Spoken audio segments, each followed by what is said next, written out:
They thought they had defeated God. They thought they had captured his power, locked it in a box, and carried it into the house of their own God. But that night, something moved in the dark. No wind, no voice, no angel. Just silence, thick, alive, and waiting. And by morning, their God, the one they had worshipped for generations, was lying face down in the dirt, bowing before the ark of the Lord. What happened inside that temple? Why did heaven allow his people to fall, only to rise through their defeat? And what unseen force entered that room that made stone tremble, that made idols crumble, and that made proud men weep? This is the story of the day God walked into the house of a false god, and the day that false god bowed before him. The morning began like any other battle day. Dust rising over the hills, soldiers tightening their armor, priests whispering prayers that sounded more like fear than faith. But something was different. The Ark of the Covenant, the sacred chest that once parted seas and broke walls, was no longer surrounded by worship. It was surrounded by desperation. For years, Israel had drifted, praying with their mouths while their hearts had already left God. They wanted his power, not his presence, and that day they would learn the difference. As the Philistines assembled on the opposite side of the field, their banners rose high, red and black against the morning sun. Their shouts were fierce, mocking, confident. Israel, weary and unsure, raised theirs too, but their voices trembled. Then came the signal, the sound of horns, the stampede of feet, the clash of metal. The battle erupted, and within hours Israel's line broke like glass. Thousands fell. The ground drank their blood. From the dust a soldier screamed, "Where is the Lord?" But there was no answer. No fire from heaven, no angelic rescue, no whisper of wind. Only silence. Only the sound of men dying and faith collapsing with them. When the survivors stumbled back into camp, their faces were hollow. They couldn't understand it. How could the God who once made Jericho's walls crumble now remain still? How could the God who walked with Moses now seem so far away? Then someone, we don't know who, spoke up. "Bring the ark. If the ark goes with us, God will go with us." And that was the mistake that sealed everything. They didn't want to repent. They wanted to use God. They treated the ark like a weapon, not a covenant. So they brought it, that sacred chest, carried on the shoulders of priests, shimmering in the sunlight. The people cheered as it entered the camp. When the Philistines heard the roar, they trembled at first. They remembered Egypt, they remembered plagues, but pride won over fear. And so the two armies met again. But this time, even with the ark in their midst, Israel fell harder than before. The Bible says the Philistines fought and Israel was defeated, and every man fled to his tent. 30,000 soldiers died that day. The ark, the very sign of God's covenant, was taken. Imagine that silence. Imagine watching the symbol of God's presence being lifted by the hands of your enemies, their laughter echoing as they march away. Imagine feeling abandoned.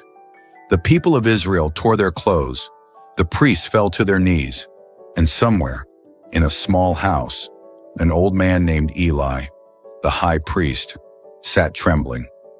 When he heard the ark was captured, he didn't speak. When they told him his sons had been killed, he didn't weep. But when they said the ark of God has been taken, something broke inside him. He fell backward from his chair, struck his head, and died. And in that same hour, his pregnant daughter-in-law went into labor. Her pains were sharp, her cries desperate. As she gave birth, she named her child Ichabod, which means the glory has departed from Israel. Because it had. God was silent, the ark was gone, and the people who once called themselves chosen were left broken, humiliated, and empty. But here's the strange thing. God didn't lose that day. He allowed himself to be carried away, not in defeat, but in divine strategy. Because while Israel saw loss, heaven saw a setup. The ark wasn't just a golden box. It was the presence of God wrapped in silence. And the Philistines had just taken that presence into the heart of their city. They didn't know it yet, but they hadn't captured a trophy. They had invited the Almighty into the temple of their God. And when the true God walks into the house of a false one, nothing, not even stone, can remain standing. Tell me, what happens when darkness celebrates too early? What happens when men laugh at heaven's silence, thinking they've won? Because that's exactly what the Philistines did. They marched through the gates of Ashdod, cheering, singing, lifting the ark high above their heads. They placed it beside their god, Dagon, as proof that the God of Israel had fallen. They called for feasts, they raised their hands in worship, and they said, "Behold, Dagon has triumphed over the God of Israel." But they didn't know. The ark they mocked was listening. The presence they laughed at was watching. And in the stillness of that temple, between Dagon's cold stone face and the silent ark, heaven was preparing to speak without words. Night came over Ashdod like a heavy blanket. The city slept in drunken victory, but heaven did not sleep. The Philistines had celebrated long into the evening, filling their cups, chanting Dagon's name, their laughter echoing down the stone streets. Inside the great temple, torches flickered against walls carved with the image of their god. Half man, half fish, with eyes of polished stone staring down upon the Ark of the Covenant. They had placed the ark right beside him. To them, it was a symbol of conquest. To heaven, it was the throne of the living God. When the last torch outside the temple went dark, the silence changed. It was the kind of silence that feels alive, the air thick enough to taste, heavy with something unseen. If a man had stood inside that temple, he would have felt it first in his chest. A slow, deep vibration, like the sound of thunder before it breaks. The ark didn't move, yet every particle around it began to tremble. No voice spoke, no wind stirred, and yet the stone walls began to groan softly. Across the city, a stray dog whimpered and fled into the shadows. A priest, sleeping in his chamber nearby, stirred from his dreams, a cold sweat on his skin, his heart pounding for reasons he could not name. The night deepened. If anyone had been standing near the ark, they would have noticed the faintest shimmer in the air, a distortion, as if the very fabric of space bent under a weight it could not bear. Above the ark, unseen by human eyes, light flickered, not the light of fire but of presence, the kind of light that spoke before words were born. It was the same light that hovered over chaos when the world was created, the same radiance that Moses could not look upon and live. And now it stood quietly in the temple of Dagon. The idol towered above, massive, proud, carved with ancient hands that believed they could give a soul to stone. But as the night wore on, something invisible pressed against it, like the tide pushing against a cliff until it breaks. Cracks whispered through its base.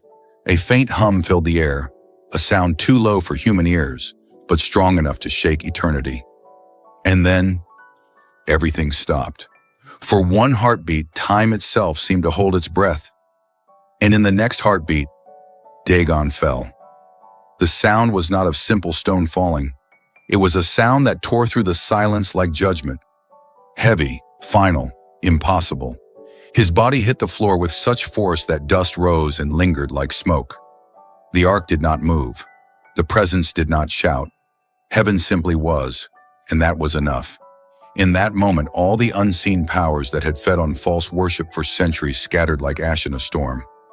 Whatever dark spirit had claimed the temple fled into the night, howling in terror, as if it had been burned by holiness itself. And still, silence. By dawn, the first rays of sunlight slipped through the cracks of the temple walls, illuminating the fallen statue. Dagon, the god of the Philistines, lay face down before the ark of the Lord. His forehead pressed to the ground, his arms stretched forward, as if even in ruin he was forced into worship. When the priests arrived, they froze at the doorway. At first, they couldn't move. Their God, the one they had praised just hours before, was lying in the dirt before the God of Israel. Their hands trembled as they lifted him, dust clinging to their robes. One whispered, "It must be the wind." Another said, "Perhaps the foundation is weak." But none of them truly believed it. For every man standing in that temple felt something he couldn't explain, an invisible weight pressing against his soul, a presence that seemed to see through him. They lifted Dagon upright again, patched the cracks, straightened his crown, but their eyes kept darting to the ark. Small, silent, unshaken. They left the temple that night, afraid to speak of what they'd seen. But deep in their hearts, they already knew. Something holy had entered their city. That night, heaven moved again. The same unseen presence filled the temple once more. But this time, it did not come quietly. The air pulsed with a soundless roar. It was not rage. It was authority. Not wrath, but judgment. The statue of Dagon began to tremble. Cracks split across its chest.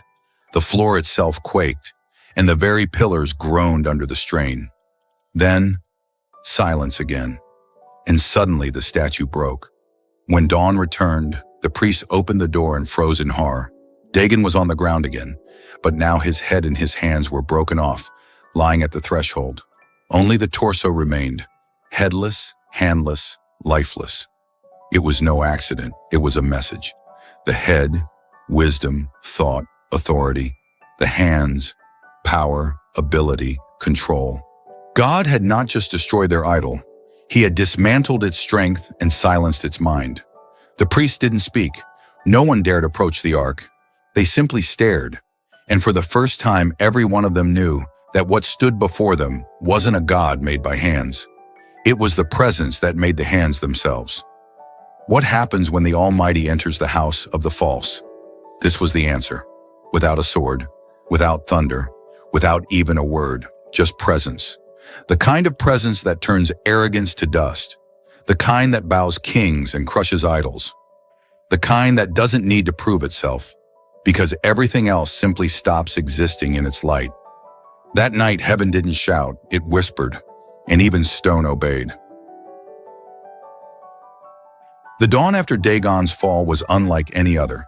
Ashdod awoke to rumors spreading like wildfire, whispers that twisted through the streets before sunrise. "Dagon has fallen," one voice said. "He bowed before the ark," said another, and though the priests tried to silence the murmurs, fear had already taken root. The once proud city felt colder that morning. Even the wind carried unease, sweeping through narrow alleys and over the sea-salted walls. Children didn't play in the markets that day. Mothers drew their curtains early, and the temple of Dagon, the pride of Ashdod, was suddenly a place no one dared to enter after sunset. But what they didn't know was that the fall of their god was only the beginning. That night something moved through the city, unseen but unmistakably alive. It was not the whisper of wind or the sound of insects in the dark. It was heavier, thicker. It clung to the air like the aftermath of lightning, invisible, yet leaving a taste of dread on every breath. The people couldn't name it, but heaven could. It was the weight of holiness, the same presence that had shattered idols and silenced angels in awe. And now it moved through a land that had defied it. The first to feel it were the priests. Men who had handled the broken pieces of Dagon now awoke in terror, clutching their bodies in pain. Their skin broke out in sores that burned like fire beneath their robes. They called upon their god, but their god lay in ruins. They burned incense. They cried aloud. They begged for healing. But the heavens remained silent. Then it spread. One by one, the people of Ashdod began to suffer. Their strong men grew weak. Their warriors couldn't lift their swords. The air was filled with the moans of the sick and the wailing of mothers as their sons fell ill. Panic consumed the city. They knew this was not a plague. This was punishment. In the midst of their agony, a realization tore through their hearts. The ark is not a trophy. It's a throne. The same ark they had celebrated now radiated dread. They could feel it even from a distance. That unbearable energy that seemed to pulse with something beyond their understanding. No one could go near it. Animals grew restless. The air around it shimmered like the heat before a storm. And then they began to whisper, "The God of Israel is among us." But this time those words were not spoken in victory. They were spoken in fear. The leaders of Ashdod gathered in secret. They argued through the night. "What do we do?" cried one. "If we move it, he will follow us," said another. "But if we keep it here," said the eldest, trembling, "we will all die." So they made a decision. They would send the ark to another city, Gath, hoping to rid themselves of its curse. They thought distance would save them, but they didn't yet understand something crucial. You can't outrun presence. When the ark entered Gath, the people cheered, unaware of what it carried. For a single night, they celebrated their victory. But before the moon completed its course, the same shadow fell upon them. The strong became weak. The proud bowed low. Men screamed through the night as pain tore through their bodies. Even the air itself seemed to weigh upon their chests. The people of Gath began to weep and curse the day the ark arrived. They begged their rulers, "Send it away. Send it anywhere, but not here." And so they sent it again, this time to Ekron. But before it even reached the gates, the people of Ekron ran into the streets crying out, "Have they brought the ark of Israel's God to kill us too?" The fear had spread faster than the plague itself. Everywhere the ark went, the ground trembled. Everywhere it rested, men fell on their knees. What kind of God is this? Whose silence speaks louder than thunder? Who fights without lifting a hand? Who enters the house of idols, and they crumble just by being near him?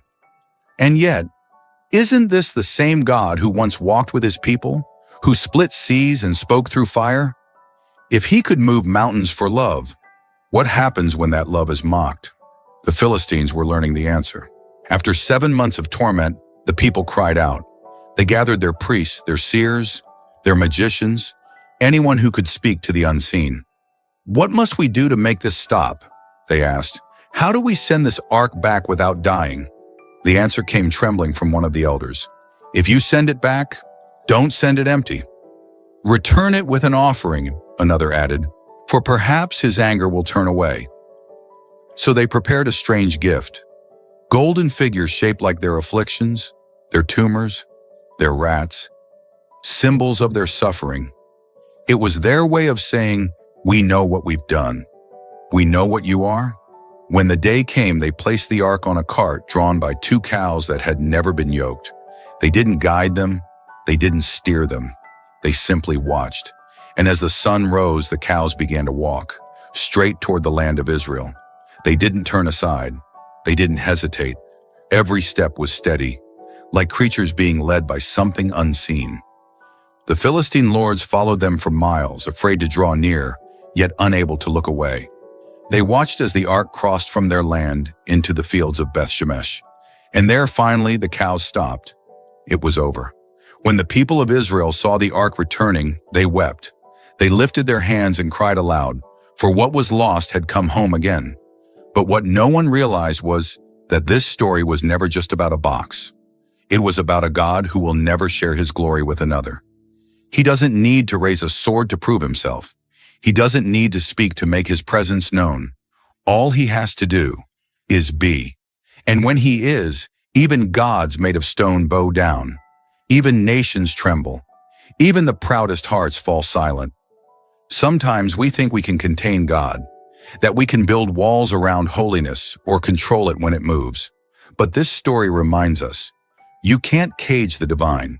You can't make heaven serve your pride. You can't stand beside his presence and not be changed. He will not compete. He will not share his throne. Every false god will fall before him. And sometimes he doesn't even have to speak for it to happen. Because when the real meets the false, truth doesn't argue, it simply stands, and everything else bows. When the ark returned to Israel, the people rejoiced. They danced.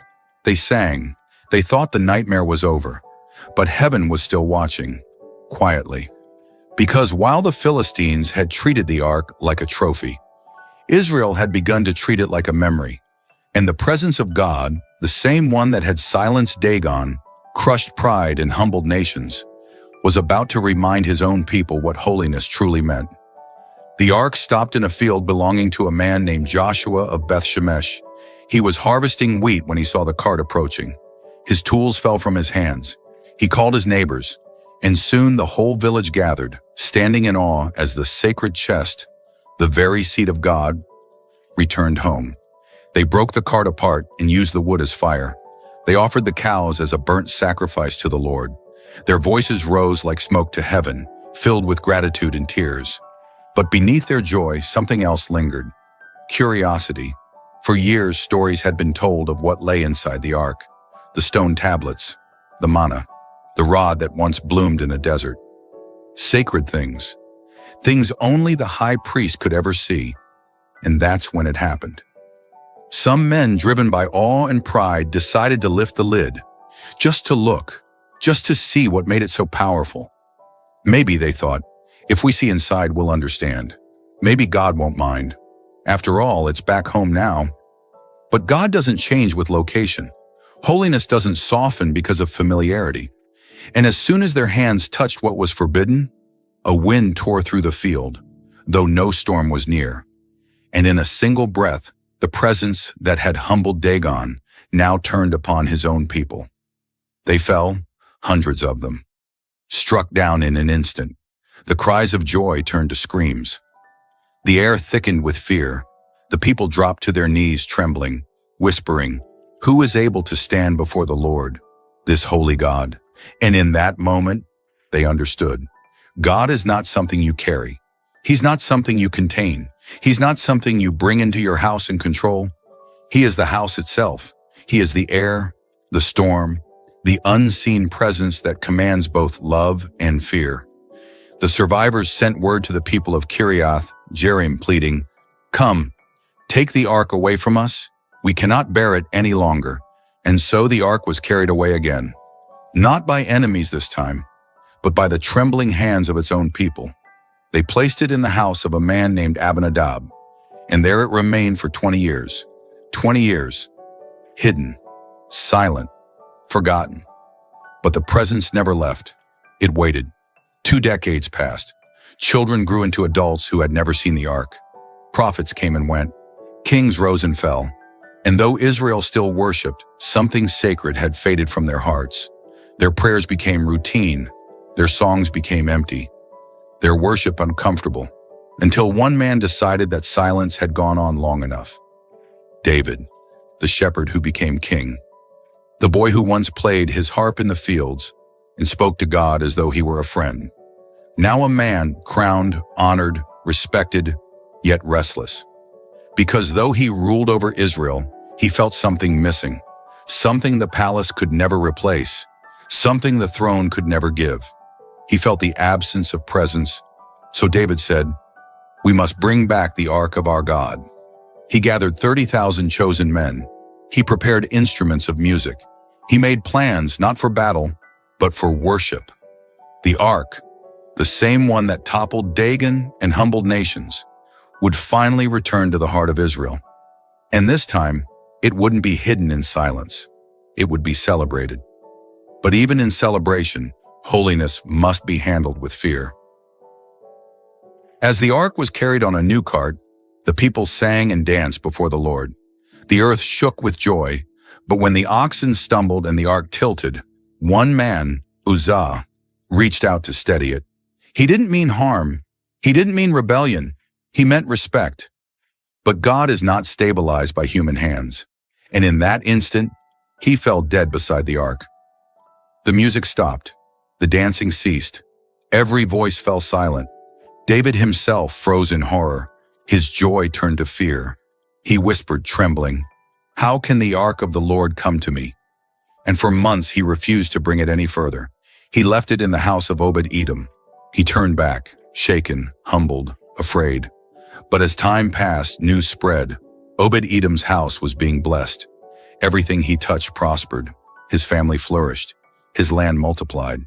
It was as if heaven had made his home, its dwelling place. And David realized, the ark was not a curse. It was a mirror. To the arrogant, it became judgment. To the humble, it became blessing. It did not change.